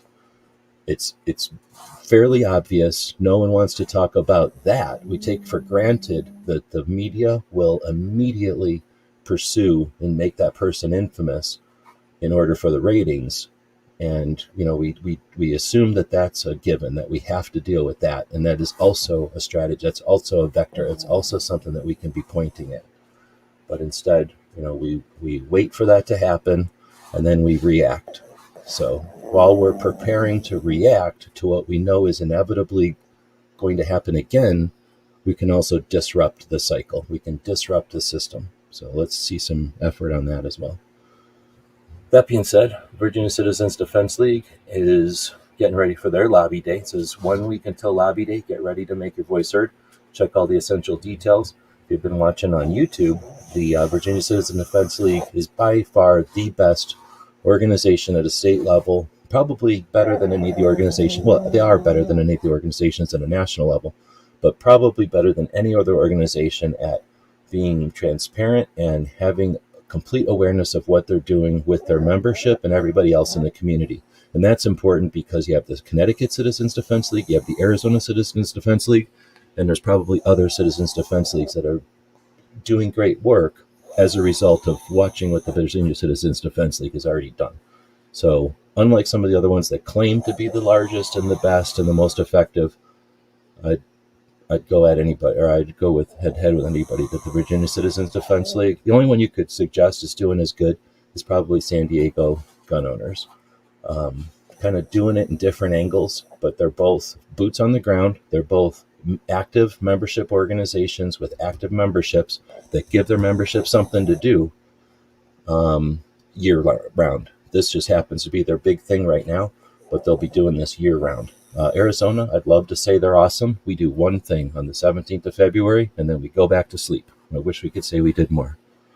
But Virginia Citizens Defense League, I'd say they're an example for all, but it's obvious they're an example for all. They've literally created other organizations that are capable. Gun Owners of America. Let's look at somebody's pants. Are homicides down thanks to gun rights? I don't know. Is that a good way to do it? Ask a question and not just answer the question? Are we supposed to assume yes? In the wake of the landmark New York Right Safe Pistol Association versus Bruin, at least they got it in the right order, in 2022, more Americans are receiving concealed carry permits and carrying their firearms. Okay? This could have contributed to the classic drop in homicide, the drastic drop in homicide. Could this have contributed to the drastic drop in homicides throughout 2023? I don't know. No, maybe. Who knows? Unless you show me evidence, you're just assuming a bunch of shit. Check out our full video breakdown at the link in our sound off on what you think. Well, if this is clicking to Tiffany's video, her video is 3 minutes, so I wouldn't call it a full video breakdown. But, that's what we're getting from GOA. It's better than FPC in some ways. It's easier to read. Notice they put like a thing behind the words so you can actually read them, even though there's a very difficult to see, like, what's the word? What's that word? Just a confusing background there. Again, I don't know why people don't use the opacity command, like highlight that background layer and drop the opacity to like 60%, and now your picture is much clearer. In this case, our eyes have to compete with all this stuff going on, this chaos in the background, and showing us Vegas for some reason, and then somebody's pants. So put the pants at about 90%, and then put everything back here at about 60%. Leave your words at 100%, and now we can read it a lot easier. But whatever. They're probably getting paid good money to know how to do that. Then we've got one of the... Is this the only? This is the only open event for Second Amendment activists. There's 2 other events that I know of that you could call a Second Amendment activist event at SHOT Show, and they're both invite only, and I don't get invited to them. So the one that I do get invited to, because everybody gets invited to it, is Arms Room Radio, who does a show, or they do a show on Saturdays, but they do this event on Monday night.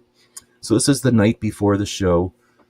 Not the ideal date for it, but it's a pretty good date for stuff. And it's at a super noisy beer house. So that part of it's kind of lame, but it's happening and other people don't do shit. So, we get something in this situation here. So if you can go, if you're interested, it's from 7 to 10 at the Vegas Hofferbroffer House, which is a beer house. Your Uber people will know where it is. You just tell them it's the Hofferbroffer House or whatever it's called. And you get free beer and like sausages and stuff until they run out. Last year they had FPC. This year FPC is not doing it. So I'm curious to find out what's up with that. National level organizations have tens of millions of dollars at their disposal. They can't rent a place in SHOT Show to get Second Amendment activists together. I mean, like I say, there's at least a couple of Second Amendment events that happen that I don't get invited to, so I don't know if there's organizations funding those, and hopefully they go all out and make it something useful and effective for those people that do get invited. But till then, I'm just assuming that the national level organizations and their tens of millions of dollars just don't pour any of it on SHOT Show, at least for activism or grassroots. But I'd love to be proven wrong. Let me know and I'll add it to the list here. Okay, so you got Stephen Holbrook, researcher, author. Says, on November 7th, I attended the oral argument for United States versus Rahimi at the U.S. Supreme Court. This case challenged the validity of the federal ban on gun possession by a person with a domestic violence protection order, red flag law. I had a lively discussion with Frank somebody, the editor-in-chief of America's, it's the NRA newspaper magazine, about the Rahimi case and my thoughts on what I observed in court. The name of the episode is Supreme Court Case Also Matters, and it can be viewed on YouTube. All right, I haven't watched that. I might watch it. I've got like 3 things that I care about to watch before this, but I might watch this.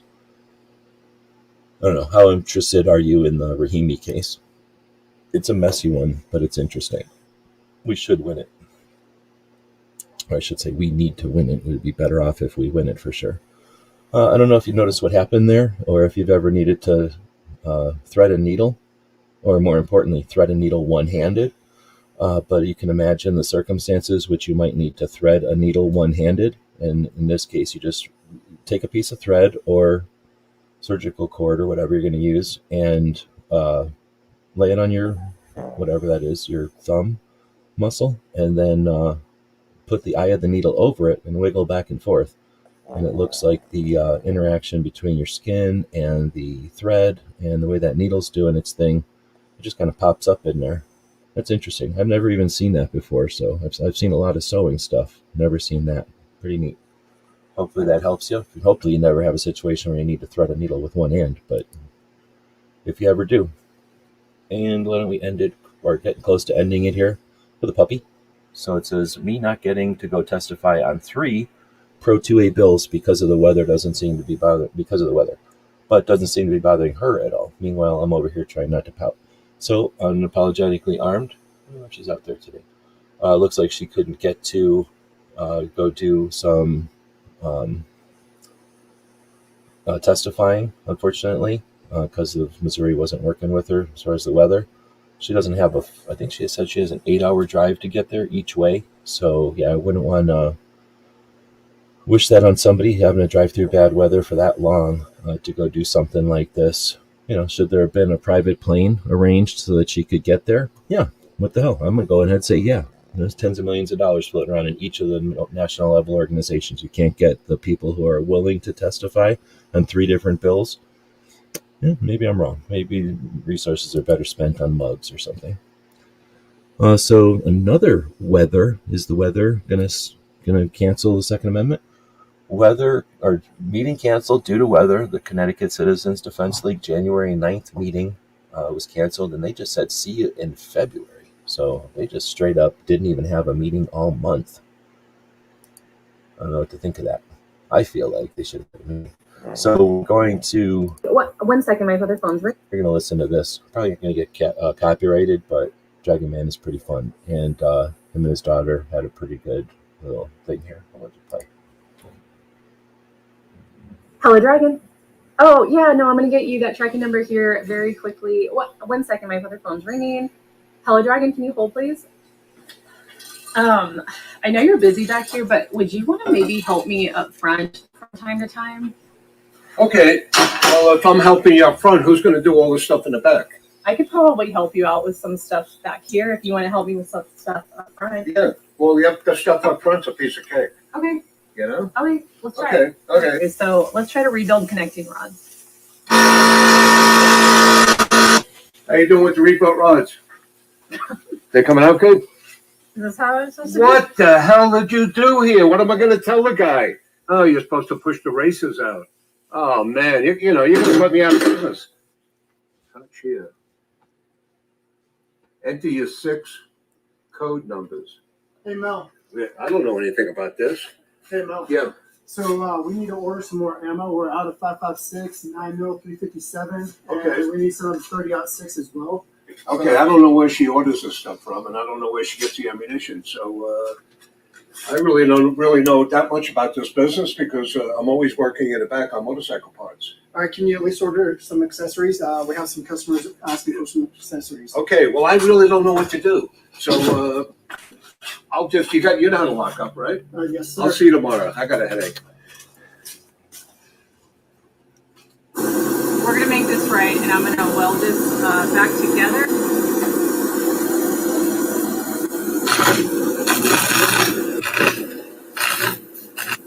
All right. What the hell are you doing now? It's good as new.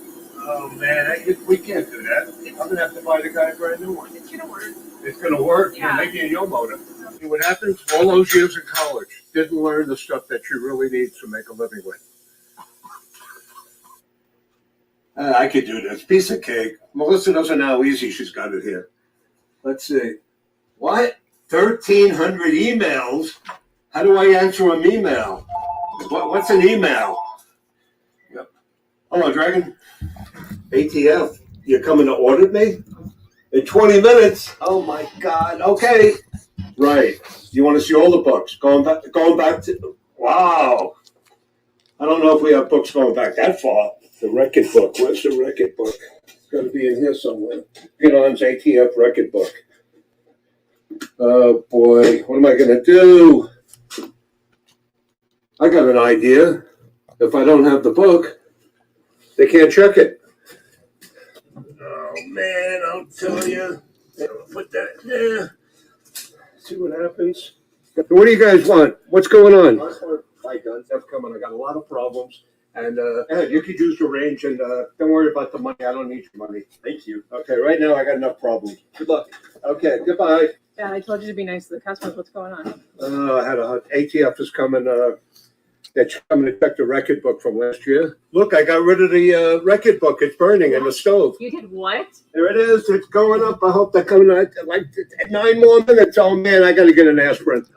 All right, I'm going to end this one, but you can go watch the rest of it. So they're having such fun over there that they're making like skits and stuff, and they're just having a ton of fun. So again, you live in an era where Dragon Man exists. You could go up there and hang out pretty much all year and shoot and check out the 4x4 tracks and the dirt track and the paintball and the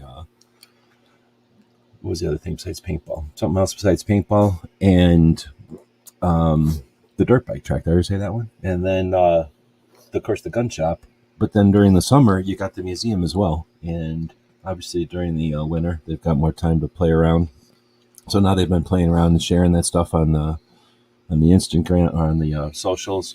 So again, you can go experience Dragon Man and everything he's got up there, or say you wish you did.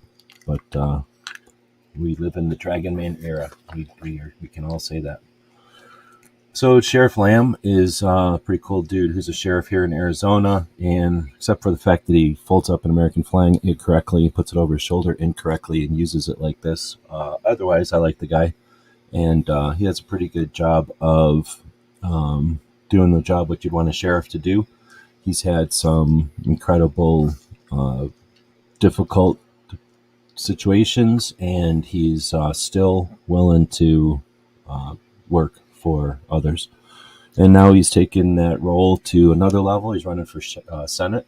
He announced that at the rally here in Arizona earlier this year. So looks like the day before our rally, he'll be doing a event at Pot of Gold Auctions in just outside of Phoenix, essentially in Phoenix, Hopefully the flag will not be involved over his shoulder like that, but some people need to see a flag, I guess. I forget what country we live in. All right, so Mystery Ranch is going to be one of the cool companies at SHOT Show this year, and it says join us for SHOT. Those planning on hitting the road to Vegas, listen in, drop by the Mystery Ranch booth and peep our latest picks, including fresh out of the lab gunfighter armor attach. So some sort of I don't know what that is, but it is from some of the companies and manufacturers that are going to be at SHOT, and they'll start to let you know, that they'll be there and what they've got coming up. So if you're attending the show, start a list. If you're interested in these kind of things, start a list and let the people know who are going. You've got Pink, who, well, I haven't actually talked to him. Typically in the past, Pink's role at SHOT Show, he's always asked people what they want to see pictures of, because he's kind of bounced around to react to what people ask for. And if he's continuing to do that, he's one of your resources. But you've got lots of people that you know. She Fires will be there. Brooke will be there. I think Snob was out here this morning. He'll be there. Gizzard, I don't know if he's out there. He'll be there. And was Milsurp Duo out here today? Christian the 740, he'll be there.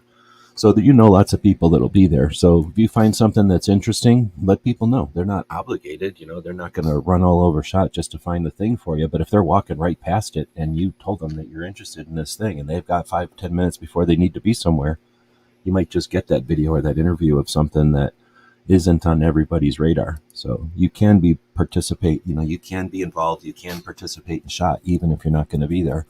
The people that go have some idea of what they want to see, and they will have some amount of success. Let's say you go to SHOT Show and you want to see 10 things. You might only see 8 of them, but it's going to take you 4 days to do that. You're going to be seeing all kinds of stuff. So if someone were to say to you, hey, can you look at these boots or this tent or this, something that's not really in your wheelhouse, you don't necessarily have to make a point to see it. You may walk past it 4 times, and one of those times it might be easy enough or, appropriate for you to stop by and get that video for somebody. So, again, don't feel afraid to ask people who are going to take a look at stuff. Again, don't expect them to, but, and then if you're going, keep an ear out. You never know. You don't have the perfect, what are you doing? Don't touch my camera. See that dog just touch this camera? When you're going to SHOT Show, you don't know everything that's right or the perfect things to point your camera at.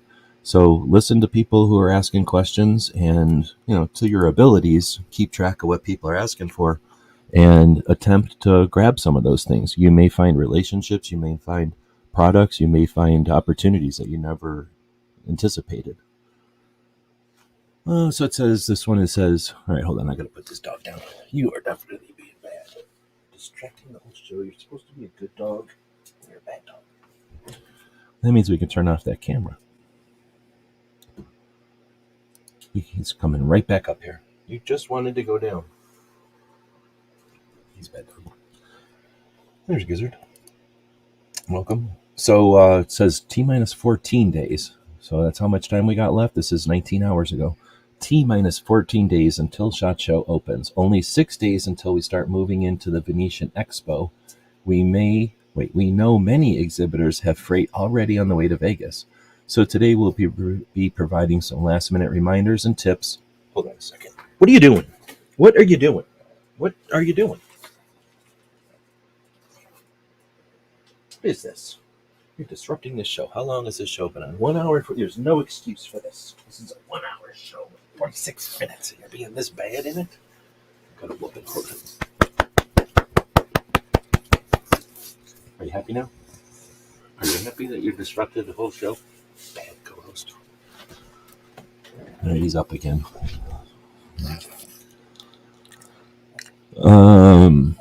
He wanted to go down super bad, and then I put him down, and then he was annoying to come right back up. So he's insatiable.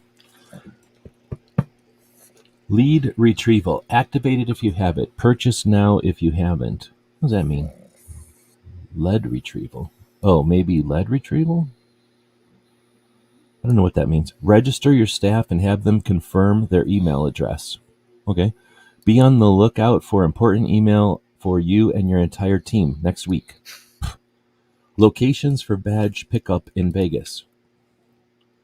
If anybody is going to Vegas and doesn't know where they get a badge, let us know. Let us know so we can help you figure it out.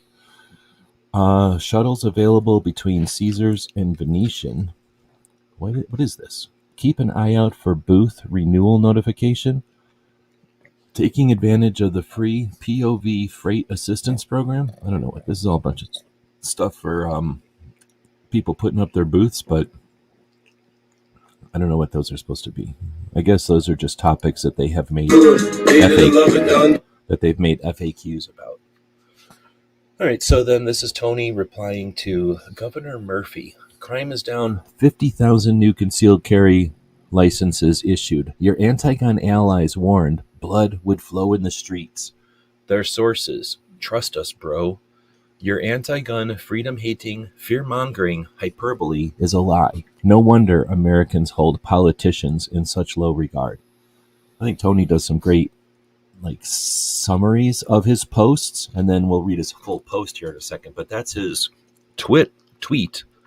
His tweet to a governor who was saying probably some goofiness, and he reposted that tweet over here to Instagram with that music behind it. And then it says in the comment, Governor Phil Murphy is saying his unconstitutional firearms law are the reason New Jersey has the lowest number of shootings in nearly 15 years. According to their fear-mongering from Murphy and his lying co-conspirators in the anti-gun cabal, blood was going to run in the streets with regular people legally carrying concealed firearms. How are there less shootings but more guns? Freedom-hating politicians will lie to your face, and their complicit partners in the mainstream media refuse to hold them accountable. Murphy will never have to answer for delaying, denying, and charging higher fees to New Jersey citizens to exercise their civil right to keep and bear arms. There are no stories of uneducated, trigger-happy gun owners getting in road rage shootouts, no shootouts between armed citizens that stopped a criminal and responding police, no vigilante justice being delivered by armed citizens that see themselves as Punisher or John Wick. Gun Control Inc. needs ignorant, frightened, divided citizens that are easily fooled into giving away their civil rights. Don't be that fool. You are responsible for your safety and security, not the government. When crime is low, they say their anti-gun laws are working and we need more of them. When crime is high, they say we need more gun laws. Anti-gun laws. Their answer is always going to be less rights for citizens and more control for them. Don't be an idiot. So, Tony's constantly laying that down. It's such great insight. Hopefully people reach it, get it. It's good for us to hear those positions, though. Again, when we're having conversations with others, some of these pieces might fit. They might be the right bait for the fish that we're going after. I think this is the last one. It says gun culture. This is from Professor Yamane, Gun Culture 2.0. It says Gun Curious is not just the title of my book, it is who I am. This was recently confirmed by Grammarly in my 2023 Communication Style Reveal. Read more about being naturally curious and incredibly open-minded on his blog. And I guess Grammarly has a award or gives you some kind of a rating based on how your actions were the year before. So it says in 2023, your communication was curious, appreciative, and neutral. The explorer treats every communication as a discovery. They're naturally curious, and their writing reflects this. Incredibly open-minded, the explorer tends to ask smart questions that help uncover essential details and make others feel understood. Interesting. So that is the week in Second Amendment stuff. There's still 41 minutes before Cape Gun Works goes live, so I either started this at the wrong time or they're screwing with their time, but time is a difficult thing for some people, including me. So thanks everybody for joining us for this one. Our goal here is to give you something to listen to. Some if you don't want to look at Instagram, you can hear some of Instagram. If you're driving or working and you've got the earphones in, it gives you something that's a more long format, more actual form content, not just paid for messages. And hopefully an alternative. Well, I know it's an alternative because I don't even follow the people they're telling you whatever the current news of the day line is. I need to get my robot arm tightened up here. It keeps drooping. Puppy isn't really drooping. I'm the one drooping. Or my robot arm is drooping. We'll pull off of this. Let's say thanks again to everybody for joining us and sitting through all the problems that the puppy co-host brings to the show. We will run one more commercial for our Gear website store. If anybody wants to take advantage of buying stuff over at the store, not only does it help out with the typical stuff, but this month, we're driving to SHOT Show. We've got DJ flying in to help out. So DJ will be there. Right now we're in probably the cheapest hotel you can get in Vegas. So kind of thinking about doing something different, but maybe not. So any purchases from the store definitely help out this month to offset some of the travel costs and, the luxurious buffets we're going to be eating all week in Vegas and the luxury travel and the 5-star accommodations. So, we'll throw a commercial up for that. We'll say thanks to those Patreons down at the bottom of the screen that the puppy keeps looking at and for making it possible for us to even spend time on this. Otherwise, I could have spent this 2 hours, essentially working. But we'll get back to that stuff in a second here. After, I don't think I'm missing any other comments. Did I say hey to Gunpowder Beauty? Welcome. Thanks for joining us. And I think I did say hey to Foss. Agrizer, I don't remember who said hey to you. And if I'm missing anybody else, that's the fault of the puppy co-host who didn't warn me. He's saying, hey, talk to Agrizer. Hey, say hey to New York Outcast. Say hey to Brooke. Okay. Let's see, what's up next? Today is Wednesday, so is there anything later on today? I think everything shifted till Thursday now, right? Is there a Wednesday show? What am I forgetting? Am I forgetting somebody's Wednesday show? I think everybody switched their shows to Thursday. So there's nothing to do until tomorrow evening, I think.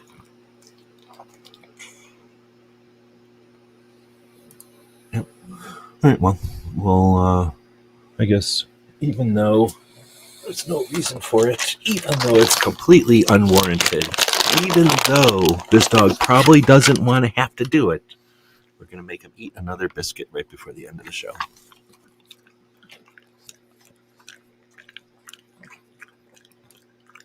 He was willing to eat another biscuit for the audience.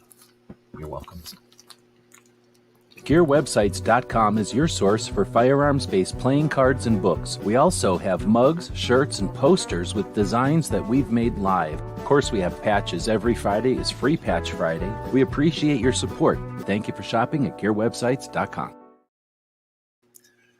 You got to massage the cookie in there, otherwise it doesn't digest well. But if you can massage the cookie in, the little biscuit in there, and all the nutrients get in. It's a little trick. If you don't know it, when you give your puppy a biscuit, just like this, a little puppy biscuit, and then you massage the nutrients into the puppy. Wiggle them around. That's why they have all this extra skin. That's where the nutrients go. You have to massage it in there.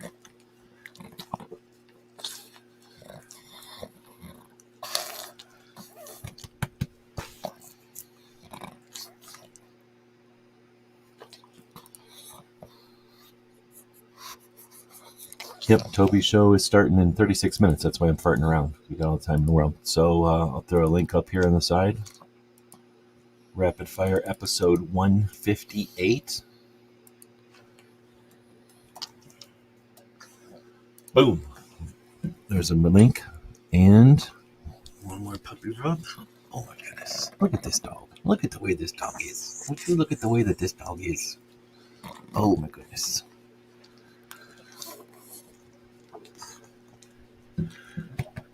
He needs a nap. Okay, we got to end this. This dog needs a nap. Stat. We'll throw this on for Patriot out there.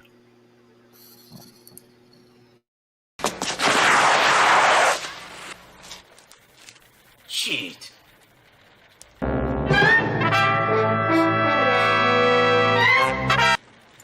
Ninja? Ninja! Ninja!